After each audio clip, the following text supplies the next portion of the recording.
পুরুষ মানুষের সুখের দিন ব্যাচেলর থাকে যতদিন, এই কথাটার কিন্তু একটা সারমর্ম আছে। তো আমার যেসব বন্ধুরা বিবাহিত ওরা এইসব কথা বলে। আসসালামু আলাইকুম বন্ধুরা, আমি রমজান ঢাকা থেকে বলছি। কেমন আছো তোমরা? নিশ্চয়ই ভালো আছো। বিবাহিত কিছু বন্ধু আছে, ওরা যখন আমাদের বাসায় আসে আড্ডা দিতে তখন বলে, দোস্ত ব্যাচেলর আছিস, ভালো আছিস, অযথা বিয়ে করে জীবনে শুধু ঝামেলা নিয়ে আসিস না কাঁধে। ব্যাচেলর জীবনে থাকতে কিন্তু মজা আছে, কারো কাছে কৈফিয়ত দিতে হয় না, কোনো ঝামেলা নাই, নিয়ম নাই, কারো কাছে কৈফিয়ত দিতে হয় না। এই দিক দিয়ে কিন্তু শান্তি আছে এই ব্যাচেলর জীবনে। অপর পাশে কিন্তু অশান্তিও আছে।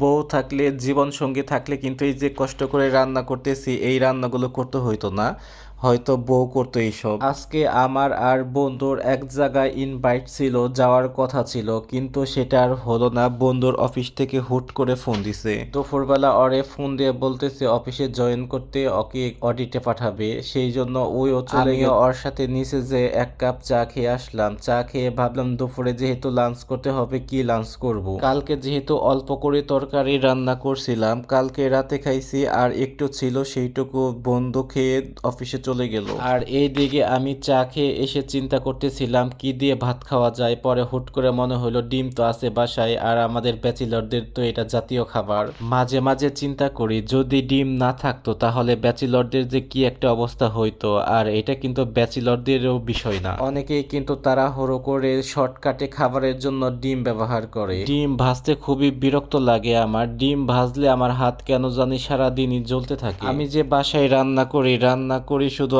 আমি, আর যত প্রকারের কাটাকাটি, পেঁয়াজ কাটা, তারপরে মরিচ কাটা, এগুলো কিন্তু সব আমার বন্ধু করে। আমি কাটাকাটি করলেই আমার হাত কেন জানি জ্বলতে থাকে। বাসায় যদি বন্ধু থাকতো তাহলে ডিম টিম এগুলো সব ওই ভাজতো, আমাকে এইসব কাজ করতে হয় না। আমি শুধু ঝোল টাইপের যত তরকারি আছে সেগুলো আমি রান্না করি, আর যত কাজ আছে সব বন্ধু করে। ডিম ভাজতেছিলাম আর চিন্তা করতেছিলাম আজকে কি প্ল্যান ছিল আর কি হয়ে গেল। এক জায়গায় যাওয়ার কথা ছিল, বন্ধু অফিসে চলে গেল। যে বন্ধুর বাসায় যাওয়ার কথা ছিল সেই বন্ধু আমাকে ফোন দিয়ে বলল তুই একাই চলে আয়। পরে চিন্তা করলাম না, বন্ধুকে ছাড়া কিভাবে যাব, দুইজনে এক বাসায় থাকি। এইদিকে ডিম ভাজতে ভাজতে আমি নিউজও দেখতেছিলাম ফোনে, তোমরা যে আমার হাতে দেখতে পাচ্ছ।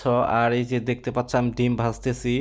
তো ডিম ভাজতে ভাজতে একটু নিউজ টিউজের দিকেও চোখ বুলিয়ে নিতেছি, আজকের আপডেট কি কি আছে। দেখো বন্ধুরা, কত সুন্দর ডিম হয়ে গেছে। এই তাওয়াতে ডিম ভাজলে খুবই সুন্দর হয় ডিমগুলো।